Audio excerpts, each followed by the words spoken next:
इस सेशन में जो हम लोग पढ़ने वाले हैं स्टूडेंट, वो है हम पढ़ेंगे डेटा टाइप्स के बारे में कि भाई डेटा टाइप्स होते क्या है।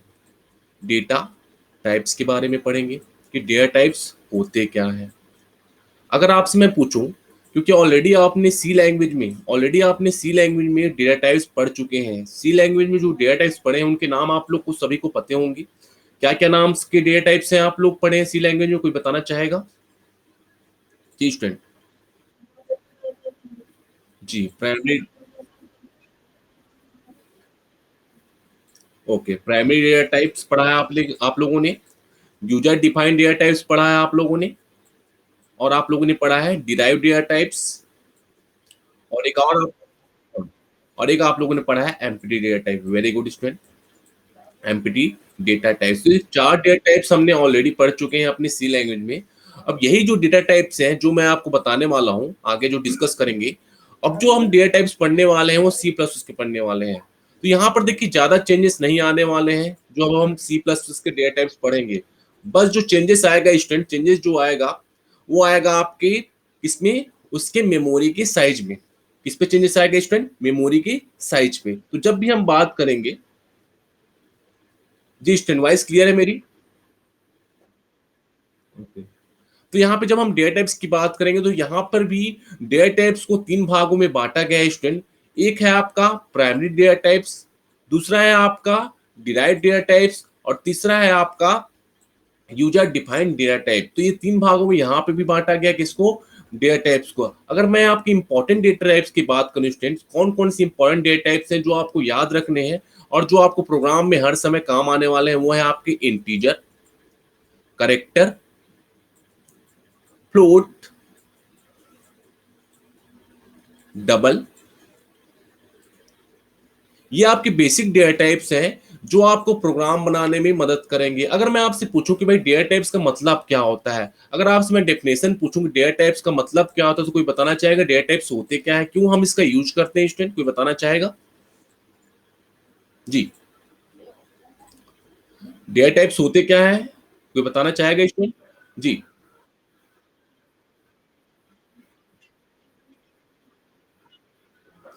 मतलब एक प्रकार का मेमोरी स्टोरेज है, समझिए। मतलब किस प्रकार के वेरिएबल्स को मुझे स्टोर कराना है, मतलब किस प्रकार के वेरिएबल। वो नंबर भी हो सकते हैं, वो करेक्टर्स भी हो सकते हैं, वो दशमलव वाली वैल्यू भी हो सकती है। तो मुझे किस तरह के वेरिएबल्स को स्टोर कराना है अपने प्रोग्राम में, किस तरह के वेरिएबल्स को स्टोर कराना है अपने प्रोग्राम में, तो ये किसका काम होगा? डेटा टाइप्स का ही काम होगा। तो उसके लिए मुझे क्या करना होता है स्टूडेंट? वेरिएबल्स को डेटा टाइप से मेंशन करना होता है। तो हमने ये भी सीखा है सी लैंग्वेज में कि वेरिएबल्स को किस प्रकार से हम डेटा टाइप्स के रूप में मेंशन करते हैं। जैसे कि अगर मैं नॉर्मल एक सिंटैक्स बताऊं आप लोग को, इंटीजर ए, इंटीजर ए, मतलब जो वेरिएबल ए है वो किस प्रकार का डेटा टाइप है? वो इंटीजर टाइप का डेटा टाइप है। और आपको ये भी पता है स्टूडेंट, जो इंटीजर टाइप का डेटा टाइप होता है वो किस प्रकार की वैल्यू को स्टोर कराता है, जल्दी बताएंगे? नंबर्स, होल नंबर्स को। ठीक है, अगर मैं एक वर्ड्स बोलूं, होल नंबर्स मतलब सभी प्रकार के नंबर्स को अगर स्टोर कराने की बात होती है, वो क्या होता है आपका? इंटीजर होता है। अच्छा, यहाँ पे एक चीज और होता है, यहाँ पे पॉजिटिव निगेटिव दोनों वैल्यू स्टोर कराता है आपका इंटीजर। तो इंटीजर बहुत ही पावरफुल एक प्रकार का डेटा टाइप है जो हर प्रोग्रामर अपने प्रोग्राम में यूज करता है। ये तो बात होगी उसकी बेसिक की। ठीक है, बेसिक की बात हम करें तो इंटीजर है। करेक्टर, अगर करेक्टर की बात करूंगा तो आप करेक्टर को कैसे डिनोट करते हैं स्टूडेंट? करेक्टर भी एक प्रकार का डेटा टाइप्स है। जहां पे बात होती है, अगर मैं सिंगल कोट में रखूं तो ये करेक्टर है। अगर मैं डबल कोट में रखूं तो क्या हो जाता है स्टूडेंट? वो जल्दी बताएंगे। अगर मैं डबल कोट में रखता हूं तो क्या होगा आपका? डबल कोट में जब मैं किसी अल्फाबेट्स को रख रहा हूं तो क्या कहलाता है? स्ट्रिंग कहलाता है। ये भी पता होना चाहिए आप लोग को। स्ट्रिंग क्या होता है? आपके कॉम्बिनेशन ऑफ करेक्टर को शो करता है। तो मैं डबल डबल कोट में किसी अल्फाबेट्स को, किसी वर्ड्स को शो करूंगा। वॉइस, अच्छा वॉइस कट रही है, बाकी लोग को वॉइस क्लियर है क्या? हाँ, गायत्री एक बार रिजॉइन कीजिएगा आप। हाँ, एक बार रिजॉइन कीजिए आप, है ना?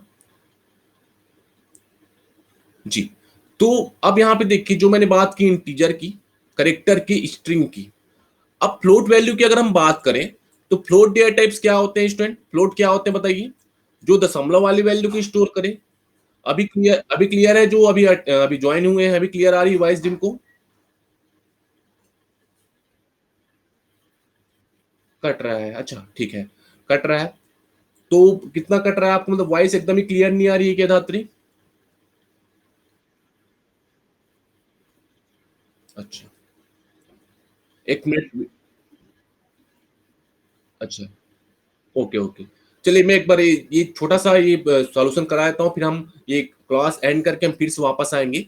जो फ्लोट की हम बात करते हैं, फ्लोट मतलब होता है दशमलव वैल्यू। जो दशमलव वैल्यू को स्टोर करा है वो फ्लोट डेटा टाइप्स के अंतर्गत आता है स्टूडेंट, ये भी पता होना चाहिए। और इसका जो बड़ा वाला डेटा टाइप होता है, इससे बड़ा वाला डेटा टाइप होता है, वो होता है डबल। फ्लोट के बाद क्या आता है? डबल। जब हमें बड़े साइज की दशमलव वैल्यू को स्टोर करानी होती है तो हम यूज करते हैं डबल डेटा टाइप्स। ठीक है, तो ये तो बेसिक पार्ट था, ये तो आपका बेसिक पार्ट था स्टूडेंट। ठीक है, ये तो हमने बेसिक पार्ट की डिस्कशन किया। अभी मैं रिकॉर्डिंग स्टॉप कर रहा हूँ, स्टार्ट करते हैं। ये देखिए, जब हम बात कर रहे थे, जो प्रीवियसली हमने सेशन किया था स्टूडेंट, प्रीवियसली जो हमने सेशन किया था, हमने देखा था कि सी प्लस प्लस के बेसिक ओवरव्यू के बारे में हम डिस्कस किया था आप लोग के साथ। ठीक है, कुछ इंपॉर्टेंट पॉइंट्स मैंने डिस्कस कराया था आप लोगों को। Structure of C plus plus की बात कही थी हमने आप सभी को। और साथ साथ कमेंट्स की बात करी थी, जहाँ पे दो तरह के कमेंट्स होते हैं आपके, चाहे मैं सी की बात करूँ चाहे सी प्लस प्लस की बात करूँ। सिंगल लाइन कमेंट होता है, एक मल्टी लाइन कमेंट होता है। उसके बाद मैंने कुछ हैंड रिटन नोट्स भी यहाँ पे दिखाया आप लोगों को, जहाँ पे जो आपको मदद मिलेगी कि आप आसानी से अपने जो है आसानी से आप हैंड रिटन नोट्स जो है अपने कॉपी में उतार सकें और अपने नोट्स प्रिपेयर कर सकें। उसके बाद जो नेक्स्ट जो टॉपिक आज हमें पढ़ना है स्टूडेंट, वो है डेटा टाइप्स। अब बहुत सारे डेटा टाइप्स हैं जो हमें आपको पढ़ाने हैं। ठीक है, तो बेसिक डेटा टाइप्स की अगर हम बात करते हैं, जो चीजें आपको रिमेंबर रखनी है, याद रखनी है, वो है इस वाले चार्ट को। ये चार्ट याद रखिएगा। तो सबसे पहले मैं अगर डेटा टाइप्स की बात करूं, तो डेटा टाइप्स होते क्या है? डेटा टाइप वेरिएबल के द्वारा स्टोर किए गए डेटा के टाइप के बारे में बताता है। ठीक है, बहुत ध्यान सुनेगा। सी प्लस प्लस में एक डेटा टाइप वेरिएबल्स क्या होते हैं स्टूडेंट? जो हमेशा चेंजेस होते रहते हैं, वो उसे मैं वेरिएबल्स कहता हूं। तो एक डेटा टाइप जो क्या होगा? वेरिएबल के द्वारा स्टोर किए गए डेटा के टाइप में बताता है। जैसे कि मैंने प्रीवियसली आपको बताया कि वो वेरिएबल्स क्या होते हैं? वेरिएबल जो हमेशा चेंजेस होते हैं। जैसे कुछ इंपॉर्टेंट डेटा टाइप है, जैसे इंटीजर, फ्लोट और करेक्टर। अगर दूसरे शब्दों में कहें स्टूडेंट, हम डेटा टाइप का प्रयोग जो है वेरिएबल के द्वारा स्टोर किए जाने वाले डेटा के टाइप के बारे में बताएगा कि भाई वो किस प्रकार की वैल्यू को स्टोर करा रहा है। क्या करेक्टर है, क्या वो फ्लोट है, क्या वो डबल है, ठीक है, या किसी प्रकार का एक सिंपल नंबर है। तो जब भी कभी सी प्लस प्लस कोई भी वेरिएबल को डिफाइन किया जाता है, तो उसे डेटा टाइप के आधार पर कुछ मेमोरी दी जाती है। और प्रत्येक डेटा टाइप को अलग अलग मेमोरी की आवश्यकता होती है। ये भी पता होना चाहिए आपको स्टूडेंट को, जो सिस्टम होता है आपका, ऑपरेटिंग सिस्टम होता है, जो अलग अलग प्रकार के मेमोरी को आपके सिस्टम में स्टोर कराता है। और ये डिपेंड करता है किसके ऊपर? डेटा टाइप के ऊपर, कि भाई हम जैसा हम डेटा टाइप डिक्लेयर करेंगे उस प्रकार से उसका वैल्यू जो है, उसकी वैल्यू जो है मेमोरी में स्टोर की जाएगी। अब बेसिकली देखा जाए तो सी प्लस में तीन तरह के डेटा टाइप होते हैं। एक बेसिक डेटा टाइप, जिसे मैं प्राइमरी डेटा टाइप भी कहता हूँ या प्रिमिटिव डेटा टाइप भी कहता हूँ। एक होता है डिराइव्ड डेटा टाइप्स, एक होता है यूजर डिफाइंड डेटा टाइप्स। ठीक है स्टूडेंट, अब डेटा टाइप्स के बारे में मैंने कुछ और आपको यहाँ पे समझाया इंग्लिश में कि भाई data type determine the type and the operation that can perform on the data. जो डेटा पे परफॉर्म हो और उसके टाइप को डिटरमाइन करे, उसको मैं डेटा टाइप्स कहता हूँ। C plus plus provide various data types and each data type is represented differently within the computer memory. हमने यही बात कही स्टूडेंट, जो हम डिफरेंट टाइप्स के डेटा टाइप्स जो पढ़ेंगे और वो आपके कंप्यूटर मेमोरी में उसकी डेटा टाइप्स की बात होती है कि उसकी किस प्रकार का साइज जो है अपने उस सिस्टम में स्टोर कराने वाला है। तो सभी के साइज जो होते हैं डिफरेंट होते हैं। तो the various types provide by C plus plus. पहला है बिल्ट इन डेटा टाइप्स, या जिसे मैं बेसिक डेटा टाइप्स कहता हूँ, डिराइव्ड डेटा टाइप्स और यूजर डिफाइंड डेटा टाइप्स। अच्छा, अभी जितने लोग कनेक्टेड हैं सभी को मेरी वॉइस क्लियर है? एक बार कंफर्म कर दीजिएगा मुझे, जिससे मैं आगे क्लास कंटिन्यू करूंगा। ओके गुड, चलिए आगे कंटिन्यू हम करते हैं। तो ये तो बात होगी डेटा टाइप्स के डेफिनेशंस की, क्या होता है डेटा टाइप्स और बेसिकली कितने प्रकार के होते हैं डेटा टाइप्स, ये मैंने बताया। तो डेटा टाइप के आधार पर कुछ मेमोरी दी जाती है, और आपको ये भी पता होना चाहिए कि प्रत्येक डेटा टाइप्स को अलग अलग मेमोरी की आवश्यकता होती है। सुज्ञानी गुप्ता, इसका मैसेज आया कि भाई वॉइस क्लियर नहीं आ रही है, लेफ्ट हो जा रहे हैं, नेटवर्क इशू हो रहा है लगता है।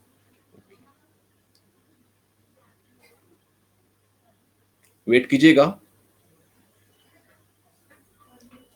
ठीक है, बाकी लोग को तो एकदम क्लियरली आ रही है ना वॉइस मेरी, और जो स्क्रीन है सबको अच्छे से दिख रही है। ओके चलिए ठीक है।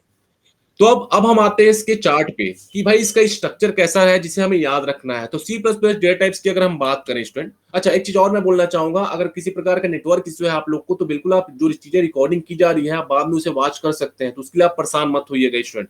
और आप लोग पर्सनली जो है मैसेज करेंगे तो उसका मैं आंसर भी देता हूँ, जो आपको पर्सनली डाउट रहता है उसको मैं आंसर देता हूँ, तो उसके लिए परेशान नहीं होइएगा। किसी भी क्वेश्चन पे किसी भी टर्म पे आपको डाउट होगा तो आप बिल्कुल बेझिझक पूछेंगे मुझसे। तो अब C plus plus data types की अगर हम बात करें तो तीन तरह के हम डेटा टाइप देखें, यूजर डिफाइंड, बिल्ट इन और डिराइव।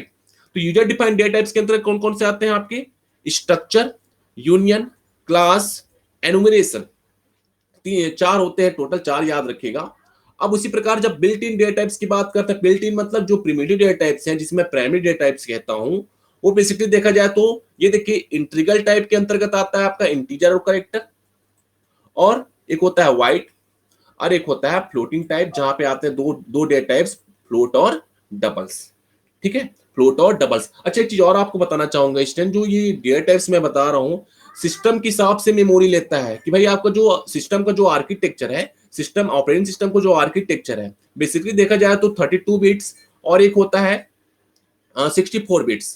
ठीक है, 32 बिट्स और 64 बिट्स का होता है, तो इस पे बेस्ड रहता है वो कि 32 बिट का आर्किटेक्चर है क्या 64 बिट का आर्किटेक्चर है, उसी के हिसाब से मेमोरी जनरेट करता है। तो अभी आप सिर्फ इतना याद रखें कि 32 बिट का आर्किटेक्चर होता है और 64 बिट आर्किटेक्चर होता है, तो उसी के हिसाब से मेमोरी अपने सिस्टम में लेता है वो ऑपरेटिंग सिस्टम।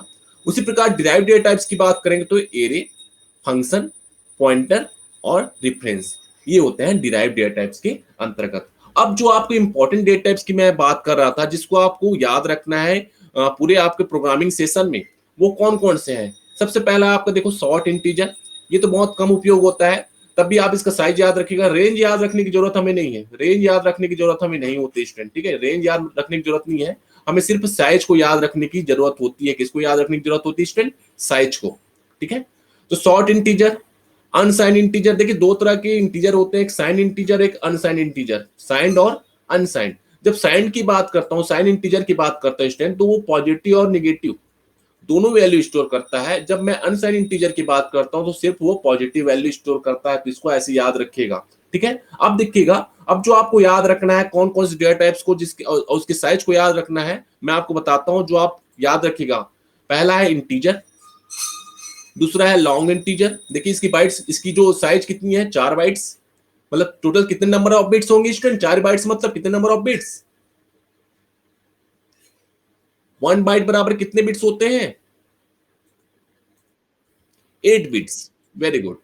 1 बाइट बराबर कितने बिट होते हैं स्टूडेंट, 8 बिट होते हैं। तो 4 बाइट बराबर कितने बिट्स होंगे, 32 bits. Very 32 bits, very good. अब देखिए इंटीजर की साइज होती है 4 बाइट्स, लॉन्ग इंटीजर की होती है 8 बाइट्स। ठीक है, दो आपने याद रखा।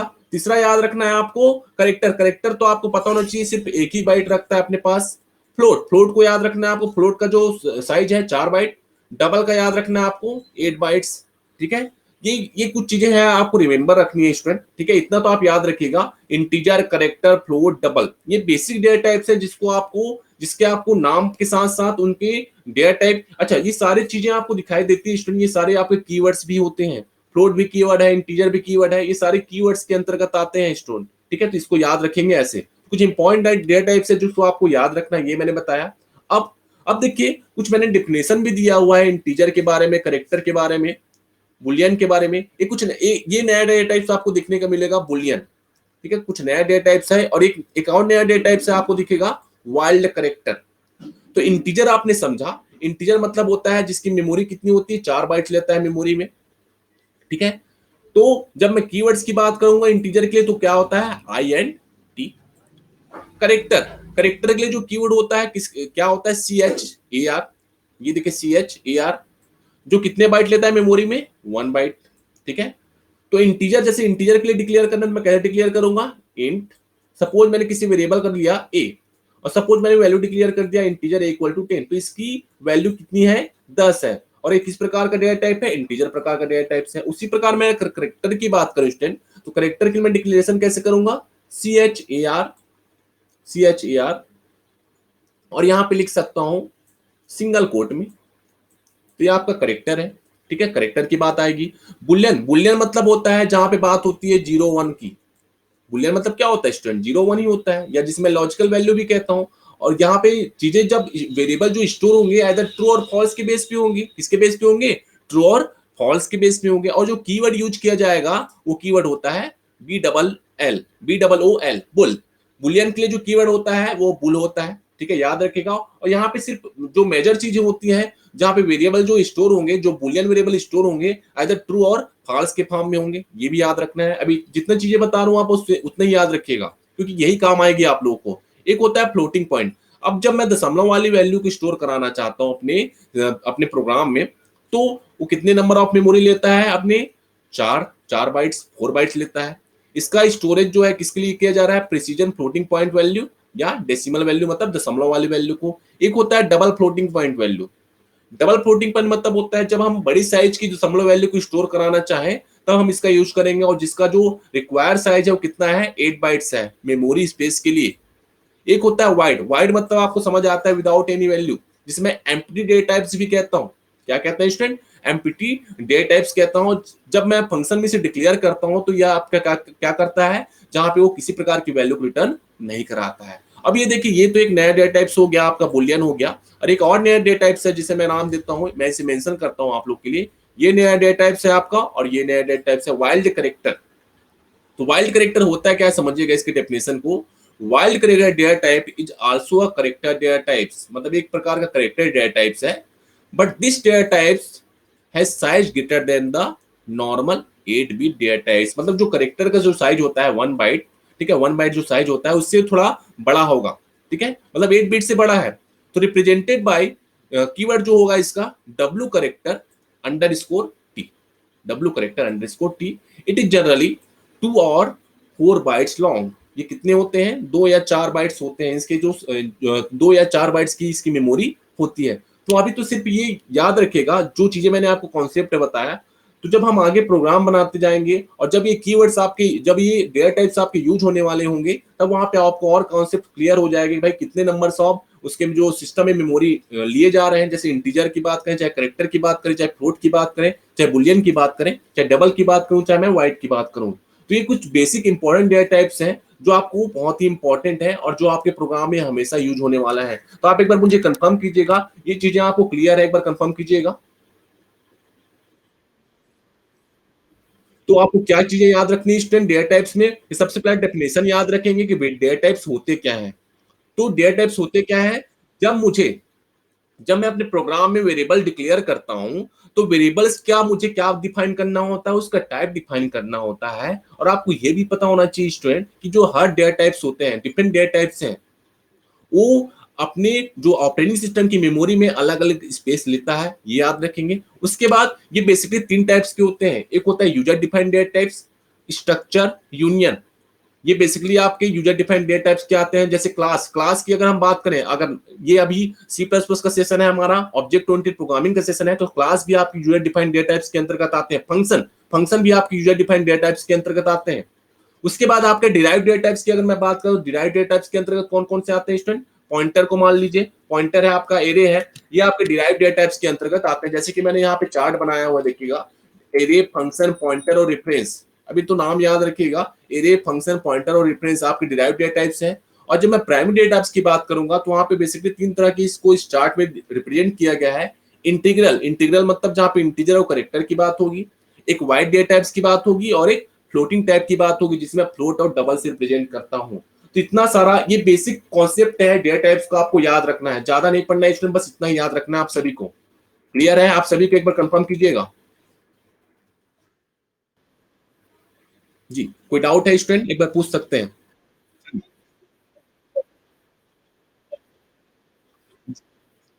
जी जी, हाँ मैंने वही बताया कि देखो साइज अगर डिपेंड करता है उसके सिस्टम की आर्किटेक्चर पे, किस पे डिपेंड करता है स्टूडेंट? सिस्टम के आर्किटेक्चर पे।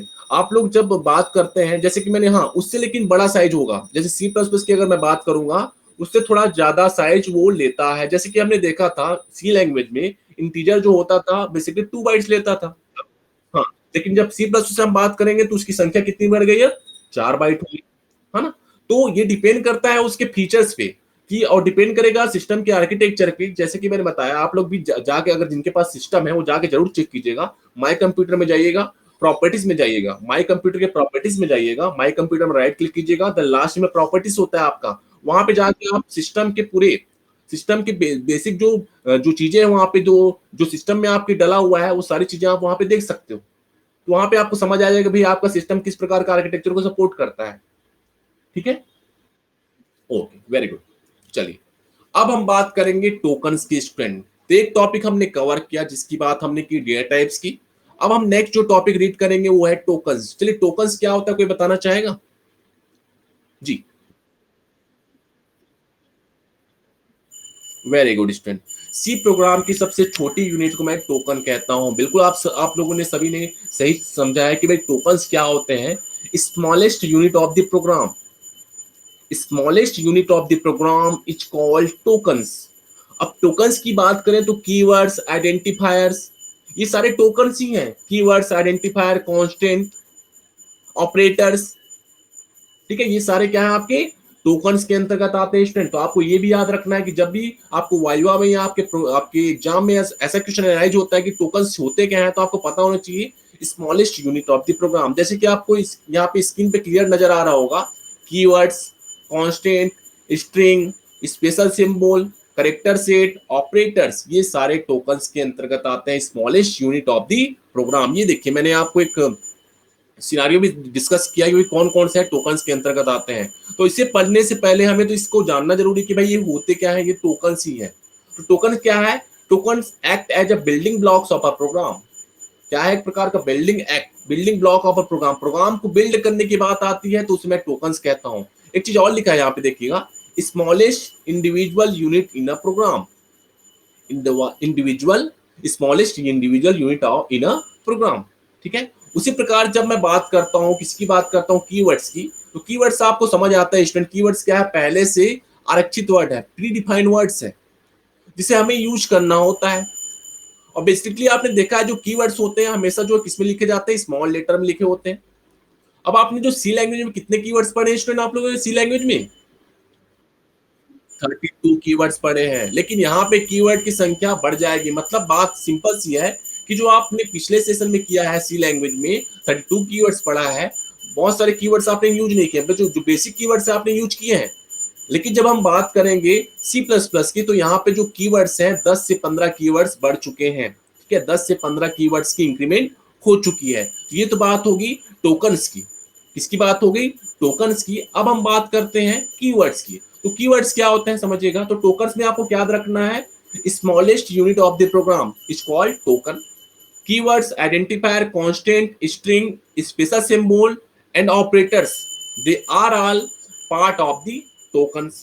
Next, अब हम बात करते हैं कीवर्ड्स की। तो चलिए, कीवर्ड्स का डेफिनेशन कौन बताएगा स्टूडेंट हमें, जल्दी से। कीवर्ड्स कौन क्या होते हैं? जैसे कि मैंने, मतलब जो आरक्षित वर्ड्स हैं, आरक्षित वर्ड्स हैं, उसे मैं क्या कहता हूं, कीवर्ड्स कहता हूं। जैसे कि यहाँ पे लिखा है टर्म रिजर्व वर्ड, मतलब आरक्षित word.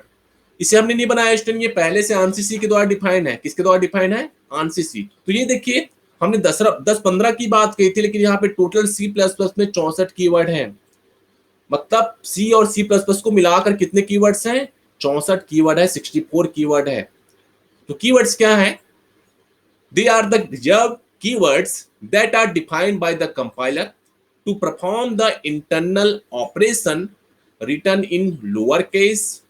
Keywords have some meaning which is defined by the compiler. मतलब कुछ मीनिंग्स होते हैं जो किसके द्वारा डिफाइन किए जाते हैं? कंपाइलर के द्वारा। To accomplish a task in code, जो कोड में किसी टास्क को कंप्लीट करने के लिए यूज किए जाते हैं। They can not be used as a variables in programming. आप कभी भी वेरिएबल्स के तौर पे इसका उपयोग नहीं करेंगे। जितने भी कीवर्ड्स हैं, जितने भी आपने कीवर्ड्स यहाँ पे सामने आपको दिख रहा होगा, आप इसे वेरिएबल के टर्म में यूज नहीं करेंगे। चाहे मैं सी की बात करूं, चाहे सी प्लस प्लस की बात करूं, स्टूडेंट याद रखेंगे। अब ये जो कीवर्ड्स है, जो कुछ इंपॉर्टेंट कीवर्ड्स हैं जो आपके सामने रिप्रेजेंट है, जैसे कि यहाँ पे एक हैंड रिटन नोट्स भी मैंने आपको इस स्लाइड में दिखाया है। सी प्लस प्लस के वो रिजर्व वर्ड, जिन्हें एक मिनट में इसे थोड़ा और बड़ा करता हूं, ये देखिए सी प्लस प्लस लैंग्वेज के रिजर्व्ड वर्ड जिन्हें हम यूज करके प्रोग्रामिंग करते हैं, वो कीवर्ड कहलाता है। ठीक है, सभी कीवर्ड्स स्मॉल लेटर में लिखे जाते हैं और एक ही शब्द के होते हैं। सी प्लस प्लस में ये देखिए यहाँ पे कुछ कम कीवर्ड्स की बात हुई, टोटल 48 कीवर्ड्स की बात हो रही है, लेकिन यहाँ पे हम याद रखेंगे कि भाई 48 कीवर्ड्स ही होते हैं, ज्यादा हम याद नहीं रखेंगे। 64 की बात तो होती है, लेकिन 64 कीवर्ड्स हमें याद नहीं रख सकते, हम याद रखेंगे 48 कीवर्ड्स। और उसमें से जो उपयोग किए जाने वाले कीवर्ड्स हैं 10 से 15 है, जो हमें अपने सी प्लस प्लस के सेशन में करना है, वो हमें याद रखना है। और कीवर्ड्स आता जाएगा तो मैं आपको बताता जाऊंगा को कीवर्ड्स है।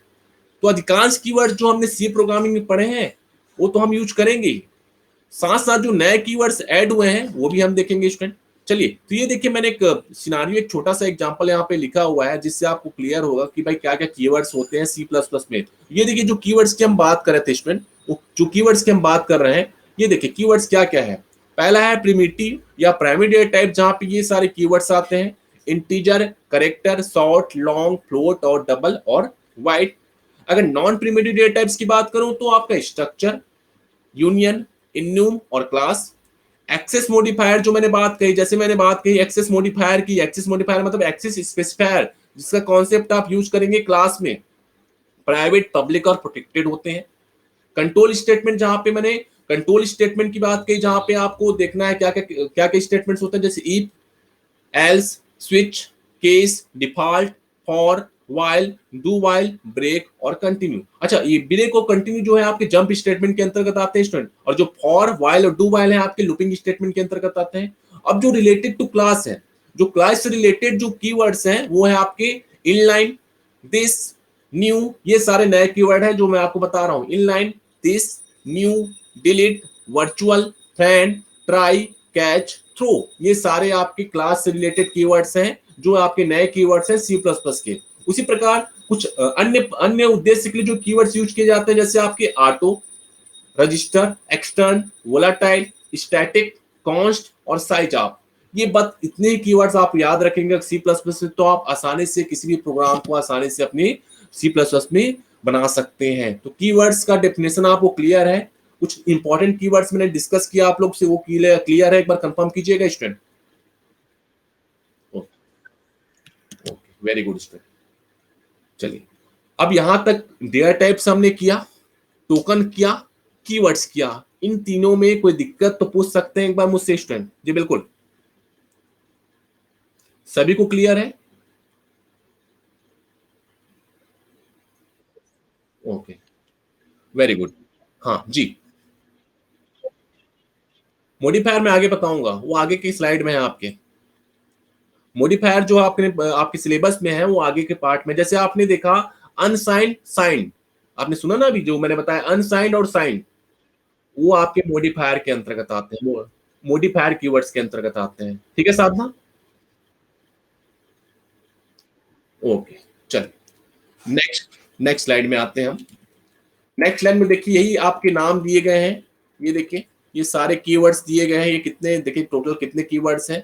ये सारे कुछ इंपॉर्टेंट कीवर्ड्स हैं जो आपको याद रखना है।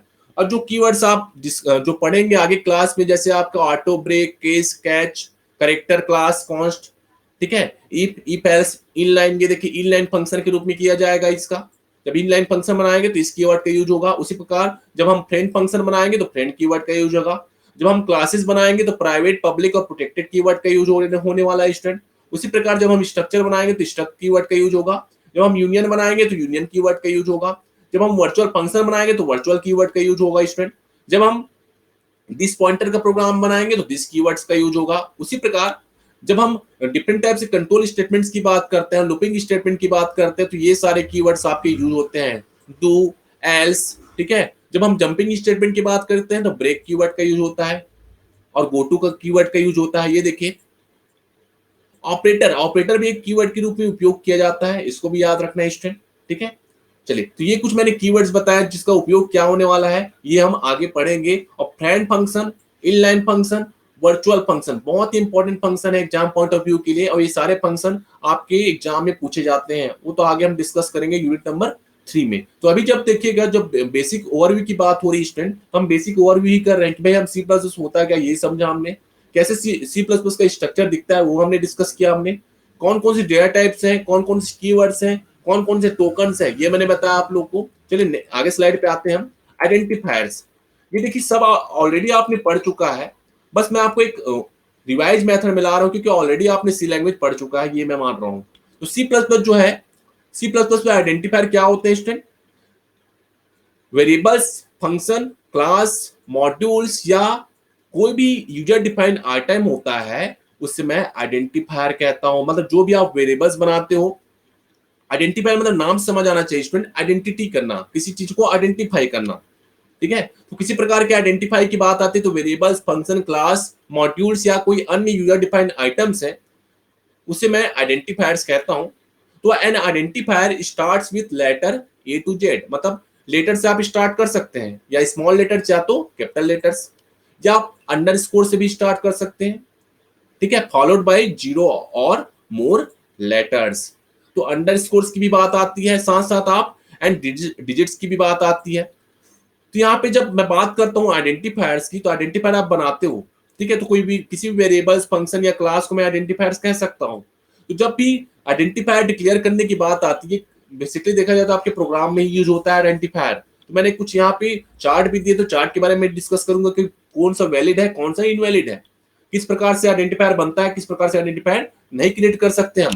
तो देखिए जैसे यहाँ पे बात हो रही है, C plus plus does not allow punctuation character, जैसे at the rate, dollar, percent within identifiers. जो पंक्चुएशन करेक्टर होते हैं जैसे एट द रेट हो गया, डॉलर हो गया, परसेंट साइन हो गया, ये आइडेंटिफायर के साथ यूज नहीं किए जाते हैं, क्योंकि सी प्लस प्लस क्या होता है आपका, एक प्रकार का केस सेंसिटिव लैंग्वेज होता है, केस सेंसिटिव प्रोग्रामिंग लैंग्वेज होते हैं। तो यहाँ पे जब केस सेंसिटिव की बात आएगी तो मेन पावर और मेन पावर दोनों डिफरेंट आइडेंटिफायर है आपके सी प्लस प्लस के। अब इसे हम और कैसे बेहतर तरीके से समझ सकते हैं स्टूडेंट, मैं आपको समझाने की कोशिश करता हूँ यहाँ पे, कि जब मैं डिक्लेयर किया मैंने integer a, integer a declare किया मैंने, और मैंने डिक्लेयर किया वैभवी, वैभवी को भी नेटवर्क की शो हो रहा है जी स्टूडेंट, बाकी लोगों को कोई नेटवर्क की थोड़ी है, वॉइस क्लियर है मेरी? ओके, 38 लोग, ठीक है, वेट कीजिएगा।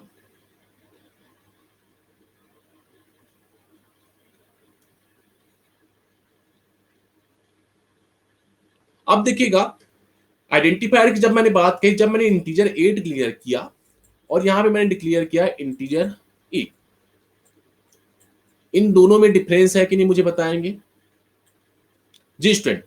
इन दोनों में डिफरेंस है कि नहीं मुझे बताएंगे, कंफर्म कीजिएगा कि मैंने इंटीजर ए डिक्लेयर किया, डिफरेंट है क्योंकि ये स्मॉल लेटर है और ये कैपिटल लेटर है ना। तो ये दोनों डिफरेंट है, तो ये दोनों डिफरेंट आइडेंटिफायर है आपके, ये दोनों क्या है आपके, डिफरेंट आइडेंटिफायर होते हैं जी, बिल्कुल। तो आइडेंटिफायर को आप समझ गए कि भाई जब हम केस स्टडी की बात होती है तो कैपिटल लेटर और स्मॉल लेटर दोनों में डिफरेंस होता है। तो ये देखिए मैंने कुछ वैलिड, वैलिड और इनवैलिड नेम के नाम दिए गए हैं, वैलिड और इनवैलिड। ये देखिए आप तो अल्फाबेट से स्टार्ट कर सकते हैं, साथ साथ आप अंडरस्कोर से भी स्टार्ट कर सकते हैं, लेकिन आप डॉलर का नंबर से आप स्टार्ट नहीं कर सकते, ठीक है, ऐसा आप स्टार्ट नहीं कर सकते, स्पेस यहां पे नहीं होना चाहिए। इंटीजर जो रिजर्व्ड वर्ड है ऐसा भी आप नहीं कर सकते, क्योंकि रिजर्व वर्ड होता है, जो कीवर्ड्स होते हैं आपको आइडेंटिफायर में नहीं लिख सकते। मतलब आपने क्या लिखा, इंटीजर, इंटीजर लिखा और आपने फिर से इंटीजर लिख दिया, मतलब इंटीजर को जो वेरिएबल नेम आप यूज करना चाहते हो, तो ऐसा हम यूज नहीं करते हैं स्टूडेंट, ऐसा यूज हम नहीं करते हैं। अब देखिए कुछ और एग्जांपल है जो आपके सी प्लस प्लस के आइडेंटिफायर में काम आने वाले हैं आपको समझने के लिए। ये देखिए कीवर्ड्स, जो INT है, keywords are allowed but we have changed the case of any letter or complete word। मतलब हम कीवर्ड्स अलाउ कर सकते हैं, लेकिन कीवर्ड्स जो आपके होते हैं हमेशा आपको पता होना चाहिए वो आपको किसमें होता है, किसमें होता है स्टूडेंट, आपके स्मॉल लेटर में होता है। जी, सुज्ञानी को अब क्लियर आ रही है वॉइस मेरी। जी, अच्छी बात है, वॉइस क्लियर आ रही है आपको। तो जब हम कैपिटल लेटर लिख रहे हैं, तो कैपिटल लेटर को हम यूज़ कर सकते हैं, क्योंकि भाई जो कीवर्ड्स होता है किसमें होते हैं? स्मॉल लेटर में होते हैं। हम इसको एज़ आइडेंटिफायर यूज़ कर सकते हैं। हम अंडरस्कोर को स्टार्ट करके, यहाँ से भी हम अंडरस्कोर को स्टार्ट करके कुछ वर्ड लिखें, तो वहाँ से भी आइडेंटिफायर यूज़ किया जा सकता है। ये देखिए, जब आपको कुछ बड़ा लेटर लिखना है, तो आप अंडरस्कोर का यूज़ करते हो, तो ऐसा भी हम आइडेंटिफायर के रूप में दिखा सकते हैं। ये तो आइडेंटिफायर ही है। ये भी आइडेंटिफायर के रूप में यूज किया जा सकता है। नाम की बात हो रही है, प्रिंट ऐप, ठीक है। प्रिंट ऐप जो आपको आपको पता है, जो stdio.io.h के अंतर्गत आता है, तो हम क्या कर सकते हैं, प्रिंट ऐप को भी एज आइडेंटिफायर यूज कर सकते हैं, क्योंकि हम हमें पता है जो सी प्लस प्लस पे है, सी प्लस प्लस पे हम iostream.h हेडर फाइल डालते हैं, ना कि stdio.h हेडर फाइल डालते हैं। तो हम प्रिंट ऐप, स्कैन ऐप को एज आइडेंटिफायर यूज कर सकते हैं। तो जो आप प्रोग्राम में यूज करते हो वो सारे आइडेंटिफायर्स ही हैं। चाहे मैं वेरिएबल्स की बात करूं, चाहे फंक्शंस की बात करूं, चाहे क्लास की बात करूं, चाहे किसी प्रकार के मेंबर के डिक्लेरेशन की बात करूं, या किसी अन्य यूजर डिफाइंड डेटा आइटम्स की बात करूं, वो सारे आपके आइडेंटिफायर्स के अंतर्गत ही आते हैं स्टूडेंट। तो आइडेंटिफायर का डेफिनेशन और कैसे डिक्लेयर किया जाता है, आप सभी को क्लियर स्टूडेंट, एक बार कंफर्म कीजिएगा। जी जी बच्चे, यहाँ पे ये बताया गया है कि भाई ये दोनों डिफरेंट वर्ड है। देखो, मैन पावर में ये कैपिटल वर्ड है और स्मॉल वर्ड है, मतलब दोनों का डिफरेंस अलग अलग, दोनों अलग अलग है एक दूसरे से, मतलब दोनों वेरिएबल्स है। ये दोनों वेरिएबल्स अलग अलग माने रखते हैं, ऐसा बोला गया है सी प्लस प्लस, क्योंकि सी प्लस प्लस क्या है, एक प्रकार का केस सेंसिटिव लैंग्वेज होता है। मतलब यहाँ पे जो आप लेटर लिखोगे, कैपिटल और स्मॉल लेटर दोनों में डिफरेंस होता है। तो मतलब यहाँ पे मेन पावर में देखिएगा, ये एम जो है कैपिटल है, और यहाँ पे मेन पावर में देखिएगा एम जो है स्मॉल है, तो दोनों में क्या नजर आता है आपको? डिफरेंस नजर आता है। इसलिए सी जो है, सी प्लस प्लस जो है आपका केस सेंसिटिव प्रोग्रामिंग लैंग्वेज है। अभी क्लियर है? वो समझाने के लिए लिखा गया है वहां पे, इसलिए मैंने यहाँ पे समझाया आपको। यहाँ पे देखिए, यहाँ पे मैं जो राउंड कर रहा हूँ, यहाँ पे समझाया आप लोगों को, इसीलिए। Okay, very good. ठीक है, तो हमने आज कुछ टॉपिक आज हमने डिस्कस किए स्टूडेंट, और जो टॉपिक थे बेसिकली देखा जाए तो आइडेंटिफायर था, कीवर्ड्स था, टोकन्स था, डेटा टाइप्स थे। ठीक है, हमने ये जो तीन चार टॉपिक्स अगर आज हमने आज के सेशन में डिस्कस किया, उम्मीद करता हूँ ये सेशन आप सभी को क्लियर हुआ होगा। बहुत ही हम नॉर्मल एक क्लास मेथड के तौर पे हम चल रहे हैं, ज्यादा हम लंबी क्लास नहीं लगा रहे हैं। आप लोग को जितना क्लियर हो रहा है उतना हम कराने की कोशिश करें स्टूडेंट। तो आज के सेशन में आप सभी को 40 चीजें क्लियर हुआ, एक बार कंफर्म कीजिएगा।